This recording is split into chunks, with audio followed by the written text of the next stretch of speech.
La patria grande no olvida. México y Colombia han alzado la voz sin rodeos. Lo que ocurrió en Ecuador fue un atropello a la democracia. Claudia Sheinbaum y Gustavo Petro no solo desconocieron el resultado, lo señalaron como ilegítimo. Acusaron fraude, militarización y manipulación, dejando claro que no reconocerán a un presidente impuesto por la fuerza. Ambos mandatarios encendieron la mecha de una ola diplomática que ya se expande por toda América Latina. La presidencia de Noboa, sostenida por el silencio y la represión, ahora enfrenta un aislamiento creciente. Las denuncias se multiplican y el cerco internacional se estrecha. Los detalles, a continuación. ¿Y tú ya sabes de los informes especiales de Prensa Alternativa? Pues déjame decirte que están imperdibles. Este domingo 27 de abril. Estados Unidos contra Irán. La guerra que podría cambiar el mundo. Llega gracias a la membresía de Prensa Alternativa. Más información al final. Bajo presión internacional y con el eco de la indignación recorriendo América Latina, el nombre de Daniel Noboa empieza a tambalearse. Su victoria en unas elecciones marcadas por el miedo, la vigilancia militar y el estado de excepción no ha convencido a todos. Desde Colombia, Gustavo Petro lanzó una sentencia clara. No puedo reconocer las elecciones en Ecuador. Desde varias capitales del continente se empiezan a acumular documentos comprometedores. Observadores colombianos detallaron cómo la presencia militar cercó los centros electorales mientras las armas dominaban las mesas y los testigos internacionales apenas podían respirar tranquilos. Con ese escenario, hablar de democracia es solo una formalidad vacía. Las críticas no se limitan a un solo país. Claudia Sheinbaum, al frente de la presidencia de México, tomó una postura tajante. No tenemos relaciones con Ecuador ni las vamos a seguir teniendo mientras Noboa ejerce el cargo de presidente. Su declaración cerró con una frase que todavía retumba. Fue muy dudoso su triunfo. Al interior del proceso, los vacíos legales saltan a la vista. Noboa, sin jamás pedir licencia de su cargo, manejó recursos públicos y tomó decisiones presidenciales mientras pedía el voto. La equidad electoral fue arrollada por la maquinaria oficialista desde el primer día.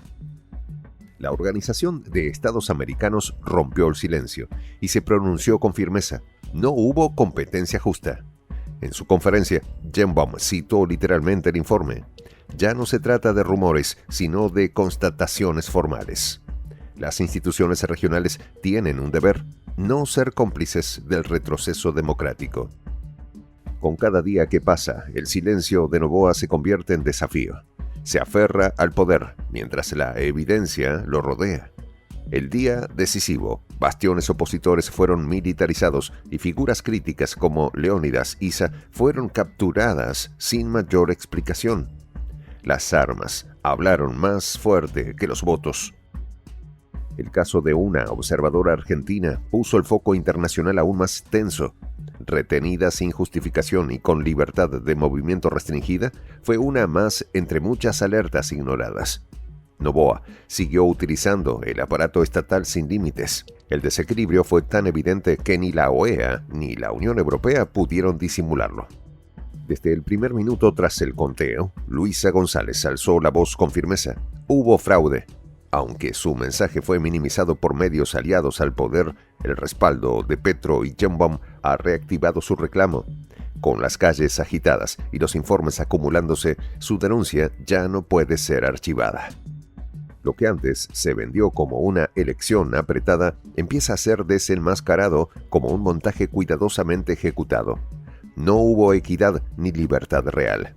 El proceso fue torcido desde dentro, manipulado por la estructura de poder que apuntaló a Noboa desde el primer minuto. Desde Bogotá, las acusaciones han subido de tono. Gustavo Petro reveló detalles inquietantes. Militares encapuchados vigilando urnas, mesas repletas de presencia armada y observadores extranjeros que temieron por su seguridad.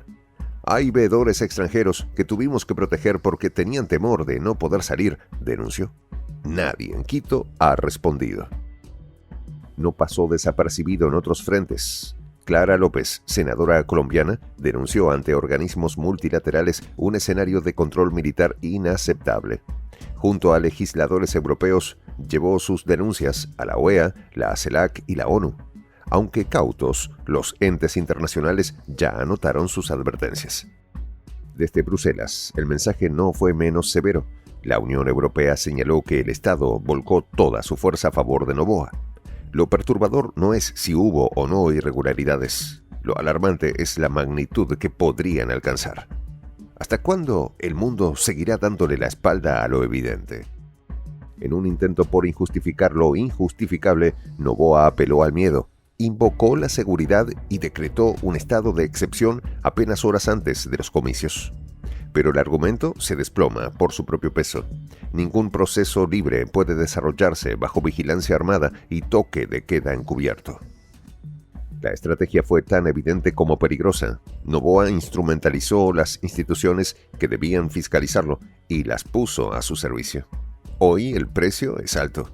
Cada vez más gobiernos se alejan, las alianzas se disuelven y Ecuador se convierte en una isla diplomática. Desde el norte, la condena se mantiene firme.